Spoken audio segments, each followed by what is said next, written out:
शंखनाद में आपका स्वागत है। अरविंद केजरीवाल ने इस्तीफा तो दे दिया। अतिशी मरलीना शपथ लेकर दिल्ली की मुख्यमंत्री भी बन गई, लेकिन केजरीवाल ने जिस मकसद से ये पूरी नौटंकी रची थी, पूरा ड्रामा रचा था, वो मकसद पूरा नहीं हो पाया। अरविंद केजरीवाल ने सोचा था कि मेरे जेल में रहने से जो मेरे कार्यकर्ता, मेरे नेता, विधायक निराश पड़े हुए थे, भ्रष्टाचार के आरोपों पर गालियां झेल रहे थे, उन विधायकों में, उन नेताओं में थोड़ा जोश भरा जाएगा। इस्तीफा दूंगा, 4 दिन ड्रामा चलेगा, प्रेस कॉन्फ्रेंस होगी, हंगामा होगा, जिससे मेरे नेताओं में एक नई जान आ जाएगी, पार्टी में नई जान आ जाएगी।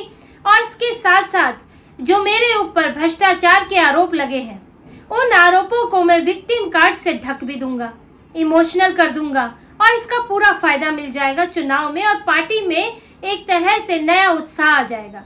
लेकिन अरविंद केजरीवाल की ये मकसद, उनका ये प्लान जो है, ये पूरा नहीं हो पाया, क्योंकि इतने के बावजूद भी वो अपनी पार्टी के नेताओं को एकजुट नहीं रख पा रहे हैं और उनमें उम्मीद नहीं भर पा रहे हैं।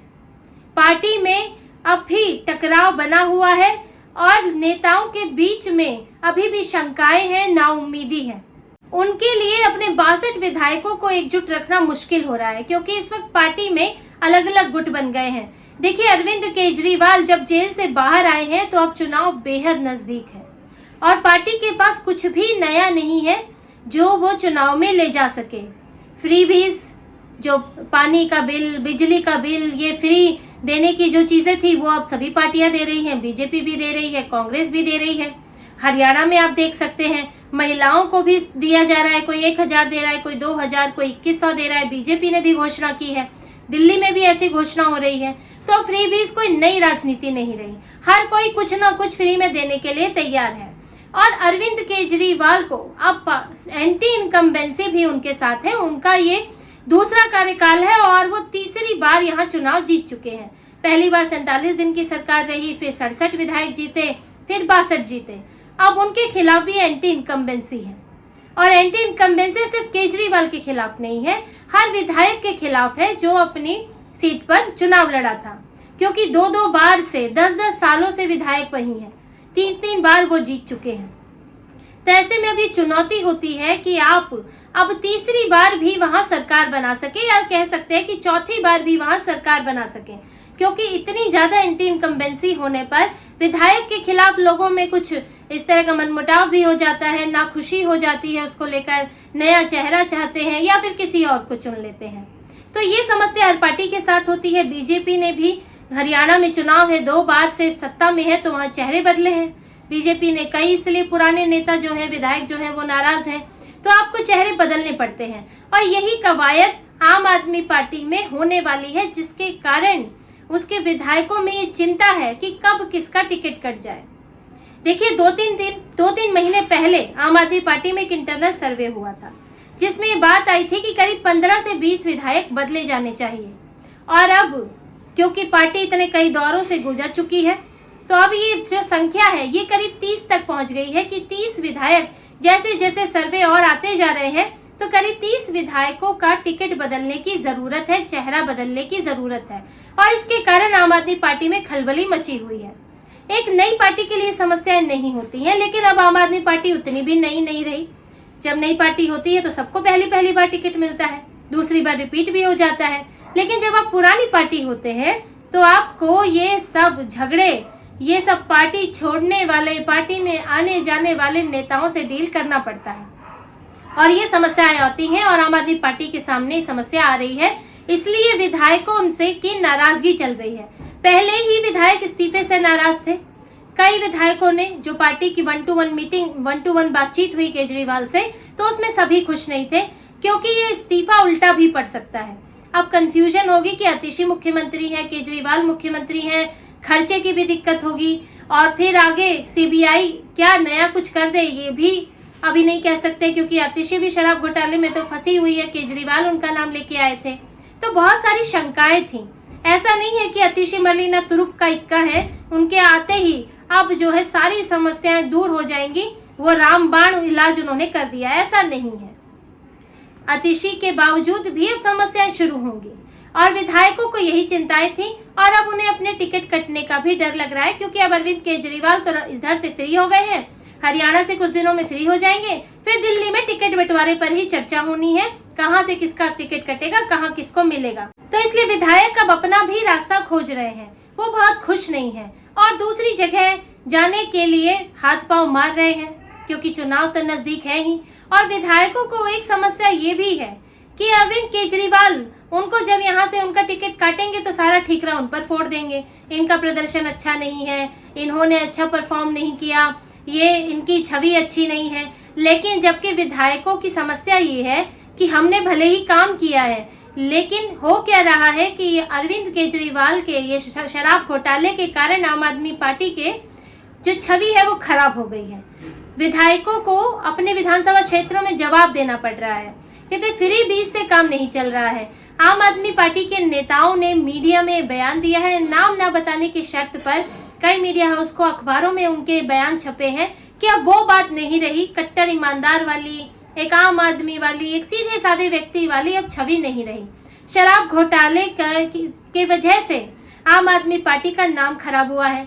अब ये घोटाले में जैसा कि आरोप है तो इसमें तो अरविंद केजरीवाल शामिल है, मनीष सिसोदिया शामिल है, ऊपर के लोग शामिल हैं, लेकिन इसका खामियाजा नीचे के लोगों को भी भुगतना पड़ रहा है। सबसे बड़ा जो डेंट है वो है शराब घोटाला, और इसी वजह से आम आदमी पार्टी भी डरी हुई है कि एंटी इनकम्बेंसी तो है ही, लेकिन शराब घोटाले ने जो कट्टर ईमानदार कहते चलते थे ना, अब वो नहीं कह पा रहे हैं, तो इससे इनको नुकसान हुआ है। अब विधायकों की चिंता ये है कि आदमी इससे पहले कि हम पर ठीकरा फोड़े, हमारी छवि खराब करे, जो ये कर सकते हैं ये करते आए हैं, तो इससे पहले कि क्यों ना हम अरविंद केजरीवाल पर ठीकरा फोड़कर पार्टी से विदा हो जाए। पार्टी में एक गुट है जो इस तरफ जा रहा है और वो गुट बढ़ता ही जा रहा है, धीरे धीरे बढ़ रहा है। जैसे उधर से विधायकों के बदलने की संख्या बढ़ रही है, यहाँ से उनका डर बढ़ रहा है। और अरविंद केजरीवाल नए चेहरे चाहते ही हैं।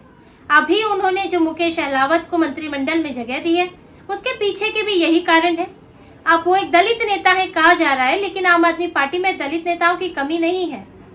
आम आदमी पार्टी में 12 जो रिजर्व सीटें हैं उन पर आम आदमी पार्टी जीती है। और अभी अगर बड़े चेहरों की बात करें तो कुलदीप कुमार हैं जो अभी लोकसभा चुनाव लड़े थे, विशेष रवि है, राखी बिरलान है, लेकिन इनमें से किसी को टिकट नहीं दिया गया, क्योंकि ये जो तीनों नेता हैं वो अब एक तरह से उनके बारे में मीडिया जानता है, वो एक्सपोज हो चुके हैं, बहुत सारी बातें, नेगेटिव बातें उनको लेकर फैली हैं।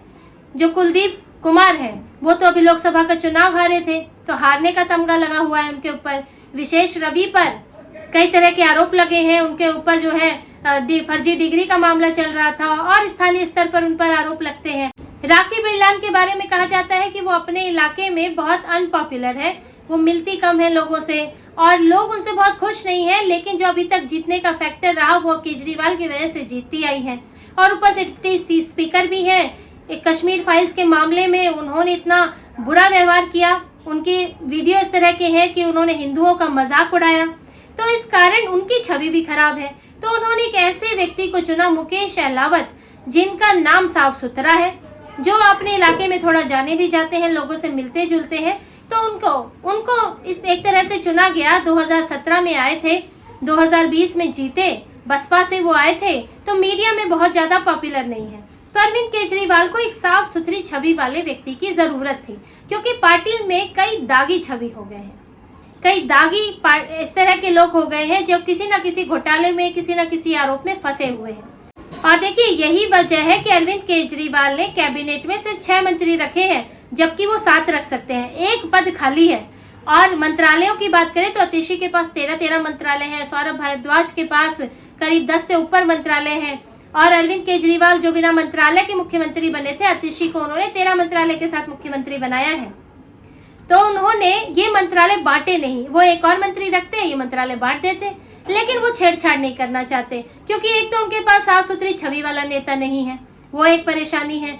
दूसरा, जो उनके मंत्री हैं, जो इस वक्त उनसे बहुत नाराज नहीं है, वो इस गुट में है, जो उनके साथ चल रहे हैं, तो उनसे छेड़छाड़ नहीं करना चाहते, किसी का मंत्रालय छीन कर उसको जो है उसको कमजोर नहीं करना चाहते, उसकी ताकत नहीं कम करना चाहते।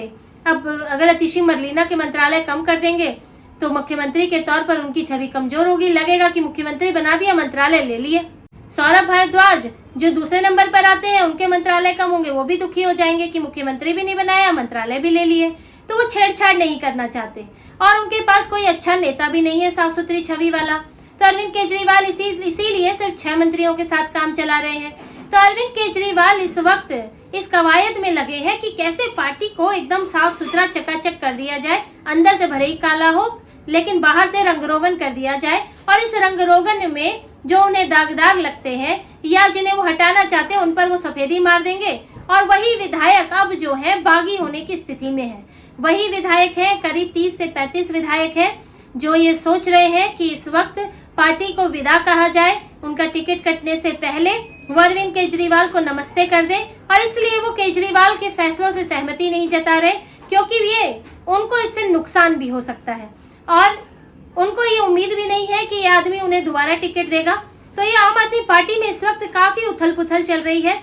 तो अरविंद केजरीवाल जिन्होंने सोचा था कि वो इस्तीफा देकर पार्टी में नया जोश भर देंगे, तो वो अब सामने आएगा कि पार्टी में एक जोश है कि गुब्बारा खाली फूला हुआ है, अंदर हवा भरी हुई है और एक पिन मारने से यानी कि एक बगावत जो है पार्टी की हालत खराब कर सकती है, गुब्बारा फूट सकता है। अब ये बातें जो है ये हरियाणा चुनाव के बाद धीरे धीरे सामने आएंगी और आम आदमी पार्टी में 2 इस्तीफे तो पहले ही हो चुके हैं, राजकुमार आनंद और राजेंद्र पाल गौतम का, और हो सकता है कि आने वाले वक्त में कुछ और इस्तीफे भी देखने को मिले। तो इसी तरह की और खबरें और विश्लेषण आपके लिए लाते रहेंगे। हमसे जुड़े रहिए, सब्सक्राइब कीजिए, कमेंट कीजिए। बहुत बहुत धन्यवाद। जय श्री राम।